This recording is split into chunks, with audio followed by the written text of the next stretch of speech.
Today on 5 Great Moments, we're going to be talking about Mikel Suave's 1987 directorial debut, Stage Fright, also known as Aquarius and The Bloody Bird. What sort of show is it? It's a kind of intellectual musical. Mikel is best known in the horror community as Dario Argento's protege, although he's probably best recognized as the weirdo from the beginning of the movie Demons who gives them all the evil movie tickets. He's also the director of the movie The Church, which was the first film featured on this program. It is important to note that this video is not meant to serve as a replacement for watching the feature film. It is only meant to highlight a handful of shining moments. There's a Blue Underground Blu-ray release that looks fantastic, and I highly recommend picking it up.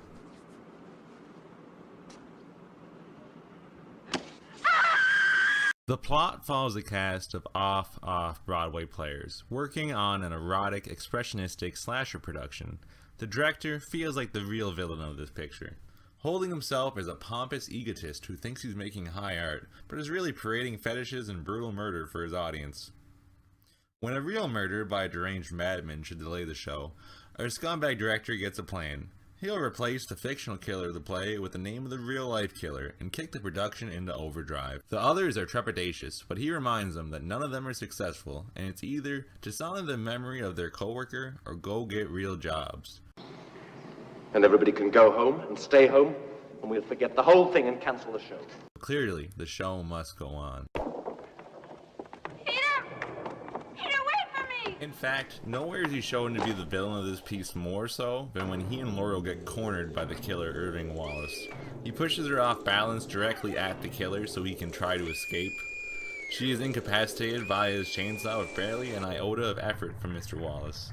What's more frustrating is instead of taking the moment to run or attack with the distraction, a director simply stands still and tells the killer that they can work things out. Oh, well, I'm sure that'll work.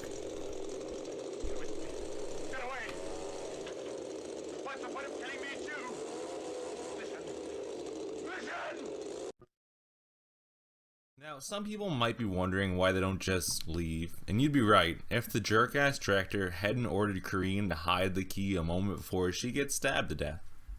The door and hide the key. Which brings me to my next moment. After Irving Wallace has stolen the owl head suit thing, the cast and the crew are running through a murder scene from the play. Nobody knows it isn't an actor underneath the mask, but instead a deranged butcher. The director barks orders instructing the killer in a scene dripping with macabre irony. Stand there, grab her! Corinne is the only one of the staff who understands what is happening to her, and is powerless to warn her onlooking coworkers. She can't call for help, and it makes the scene frankly nightmarish, and darts artfully between black comedy and surreal horror.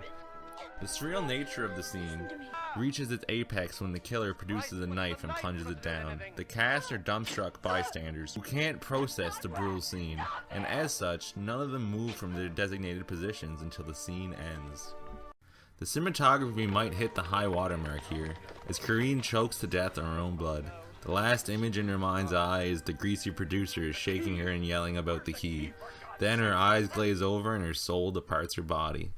It's stuff like this that highlights the great creative talent that the genre had in Suave. He could mix so many genres. A few breaths later, and the group have decided not to split up. Everyone except, of course, the extra scummy Mr. Ferrari. He breaks apart from the group to gather up his briefcase full of cash, in a scene that reminds me a lot of Mr. Nezu's death from Akira. Of course, Mr. Ferrari takes so long gathering every stray dollar that by the time he's ready to go, everyone else has already got all the good candles.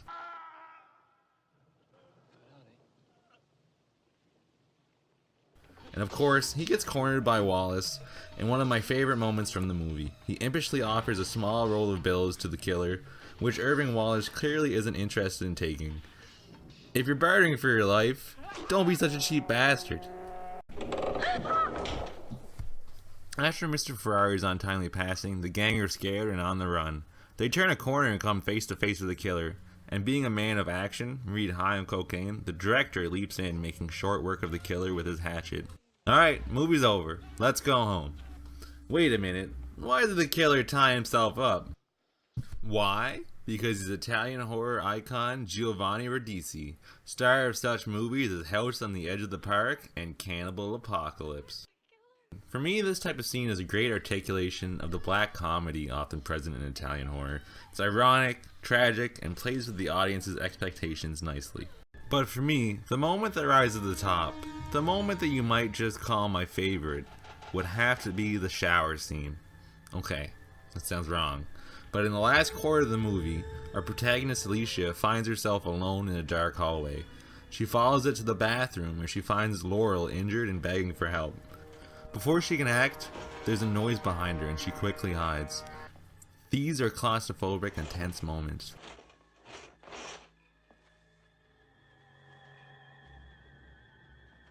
She watches as Laurel's life is snuffed out. Their eyes meet silently, one pleading and the other powerless to assist. The creep level in the owl mask is at an all-time high.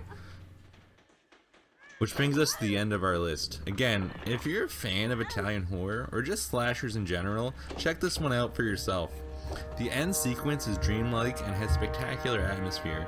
Here, more so than anywhere else in the film, shows the amazing technical director he will blossom into by Cemetery Man. A lot of horror fans wonder why we haven't seen Soave direct any horror movies since Cemetery Man. It's quite well documented that after Cemetery Man, he had to take a step away from directing because of illness with his family. And then by the time he came back, not just horror cinema in Italy, but movie making in general in Italy changed a lot. The production costs changed, and the market was no longer there as it had been in previous years. So that's why a lot of Italian productions moved to television. I mean, besides Dario Argento, you don't see a lot of the Italian horror directors around anymore. There's some Italian movies that come out that are horror films, but it's a lot less common. And that's, I think, the predominant reason that Sauvé doesn't work in horror movies anymore. That, and he's also gone on record saying he doesn't like to repeat himself. So I can imagine that creatively, he may have done everything he's wanted to do with horror movies.